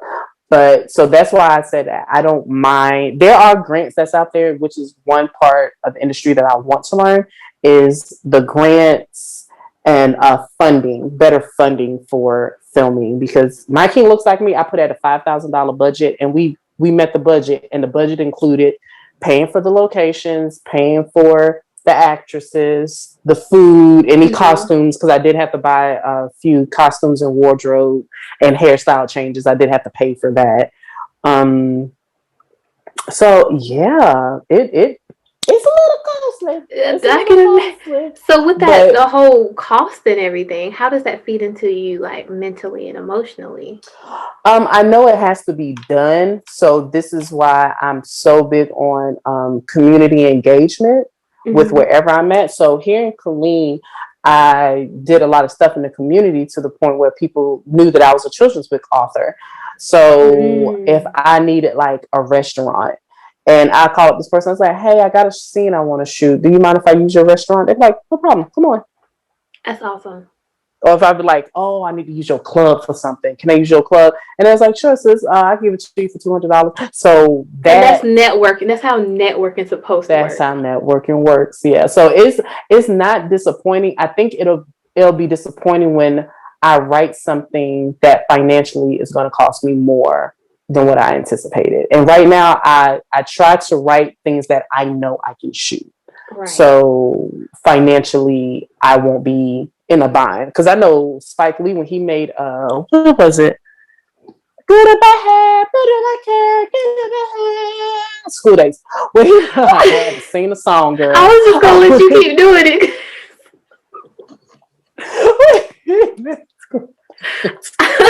No, it wasn't even School Days. It was Oh, You Gotta Have It. That was his first one. When he wrote that, that was considered a student film, and he maxed out his credit cards. He mm. maxed out two credit cards and ended up getting a loan for that. I try to avoid that. Sometimes there are people who want to risk it all, and people That like part. me want to play it safe and keep a side hustle so I can always have some kind of money coming in. That's why I was like, I'm not leaving the IRS. As long as I get the flexibility and schedule that I can, my corporate job funds my business, Right. and that's the best thing ever. Because if it wasn't for me having a corporate job, I mean, don't get me wrong, I got to work more because then I got to work this for 8 hours. Then my production company, I work Yeah. for 8 hours. So, but I wouldn't have been able to Afford. Mm-hmm. have a $5,000 budget film. And every time I showed people seen the film, they was like, "Oh, what was your budget?" I was like, 5,000. I was like, "Girl, get out of here! You had a whole movie theater in the doctor's office." I said, Mm-hmm. "Yeah." I said, "Yeah, it's just I've just learned how Manage. to manage." Yeah, yeah, and I Which is love an it. important part of any kind of business, any kind of production, any kind of creative venture. Like, you have to be a good manager. You have to make sure Mm-hmm. that you're organizing and planning and communicating and networking, because you never Right. know when those things are going to have to simultaneously a lot of times be coming into play. Right. Mm-hmm. Yep. Yep. Look, Yep. So financially, I think, like I said, when I get bigger, it'll be a problem. But now that I write what I know I can shoot, is I can manage it. Like I can manage it. All right. So let's discuss where you want your films to take you. Oh, so I always see myself in a nice little gown at like the Oscars or somewhere or the Global Awards. And they be like, best feature film of the year goes to Sophia Ellis. And then I go up there and I get my award and I say a speech like, that's what I want. Or even a smaller step, not as grand, a smaller step is me posting, say, you can catch my movie on Hulu, Netflix, or Amazon. Oh, listen, please. And I'm a double tap and I'm look at my phone and I'm like, wait a minute. Wait a No, minute. because right now I have the suicide awareness film called Waiting. It will be on Apple TV, Roku, and Amazon Prime TV, I think in like a week or so. It's supposed to be on 29th, but something happened. Right. But it's going to be on there in a week or two. So I was like, okay, this film is only 20 minutes and it's already on Apple TV. And I It's saw you were just doing something with IBM too, as far as I guess you were putting up your, on profile my up there. IMDb card. Yeah. What did I say? What did I I don't say? know, but it was an IMDb. What was it at? It wasn't that. It's okay. It's okay. I know what you meant. We gonna get So there. that's another reason too, is to have that card filled. Like to just say, I directed this, I produced this, I executive produced this, I cinematography this, I screen wrote this. Like just to have all of those underneath my belt. Because honestly, I'm building the legacy. Once I build Melanin behind the lens studio, yeah, Universe, you heard it. I will have a team so much that once I've passed on and transitioned, that it'll still be up and running. Right. So it's all about me building legacies. I don't even have kids, so one of these god kids gonna. I was about to say it's still a legacy nonetheless, because right. whoever inherits, whoever can come behind you for the path that you're paving, because what you're doing is no small feat. You just said how rare it is to have Black people in this industry, let alone Black women, let alone Black women of your community, and so it's going to be impactful just to see what you're doing. And if somebody is lucky enough to, be an apprentice to you once you get to the spaces that you want to get into, that's good. Yeah, I cannot. I can see it sometimes and I be like, oh my God, what if? But it's so crazy. I'm so socially awkward and I have bad social anxiety. So I don't know how me being in this industry gonna work. I talked about that last night on my live. Mm-hmm. I did why the world I picked the most public scene industry to be a part of with my anxiety filled self. And it is so weird. Knowing I like to be behind the scenes. Yeah. But I mean, and then it comes into play when you're trying to build up your brand and everything. It's an interesting dynamic, but I think we're both doing a great job of trying to make something. And I definitely want to say I love your growth that you've seen. I've been watching you ever since. I said, okay. I said, I didn't know that was her first name, but okay. I see you. I was like, she looked quite familiar, but I don't know that name. But definitely, I see your growth. I see what you're doing. Thank you for creating a platform for creators like me that can come and passionately and openly talk about what's meant for them and not being, under restraints under 160 character post or, what to say. So I thank you for giving me this platform to just be me and talk. It means a lot. You're welcome. Look, y'all, I'm very sensitive. Y'all know this by now. But before we leave off, what advice would you give other creatives or other people listening that want to do what you do, want to get started, but they're afraid? I would say life is all about taking risks and trusting your wings.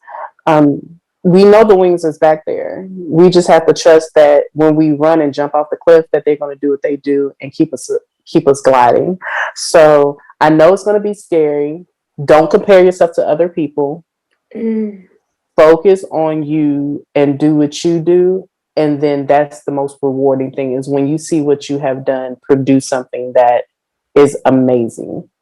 So I tell anybody that wants to get into the industry, see what in the industry that you like to do. You may like to write. I think some people have the most creative ideas, and I'm like, well, if you want to tell your story, rip. And somebody like hire somebody like my production company to film it for you, or if you and I do, and look on you. All right, y'all. I'm sorry. We had a little technical difficulties, but we're back in it, and you still are going to be able to hear all the good advice that she has to give. So I'll let her leave off.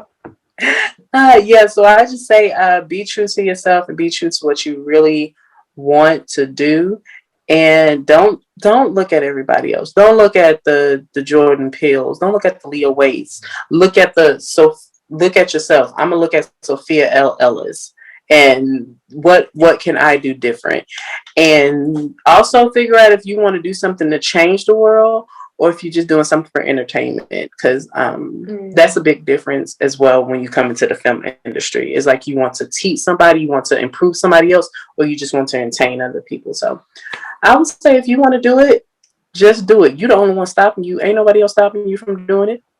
I love that. Just do it, y'all. Like Nike Just say. But know the purpose you're doing it for. Yeah. It's always important for you to look into your purpose.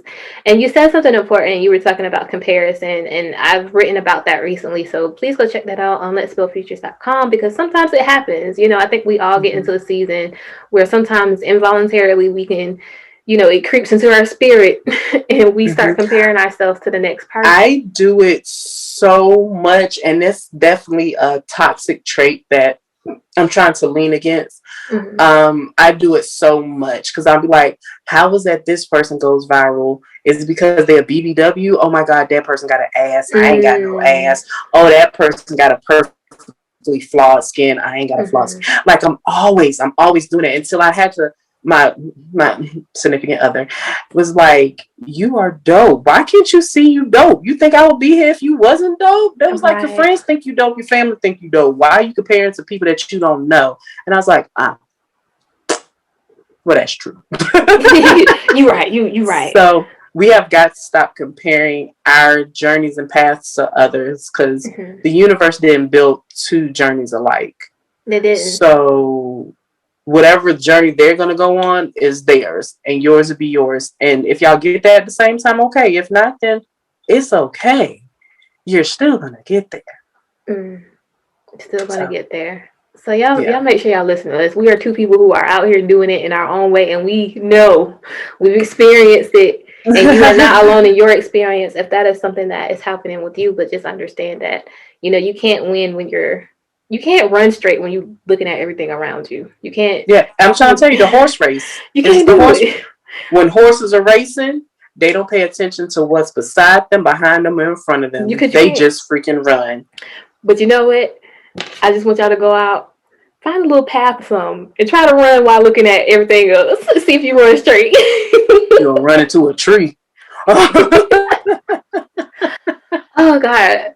Sophia, Melanin Behind the Lens, this has been amazing. Go ahead and plug all of your information, your social media, your website, where to find, the films that you do have available. Let us know. Okay. Well, I'm on Instagram under Melanin Behind the Lens. In the bio, you can see the link to my production company, Melanin Behind the Lens Production, and that's under real, spell REEL_black_woman. Women, spelled with the E. You can also find Melanin Behind the Lens. I think if you Google it, it'll send you to our YouTube page. It'll send to our Twitter page, our Facebook page.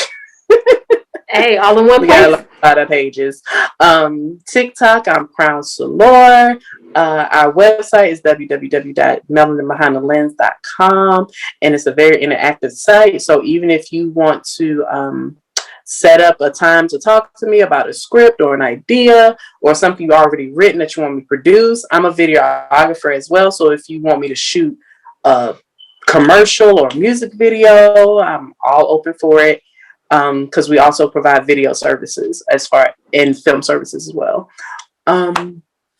Yeah, I think that's it. My inbox is always open. I'm always going to say I'm never going to be too big to not answer someone's question. So Well, sometimes when you do get big, it might be too overwhelming for you to do that so much. I was just having another creating space, and sometimes, it's all right for you to get to a point where it's just like, okay, I can't manage everybody right now.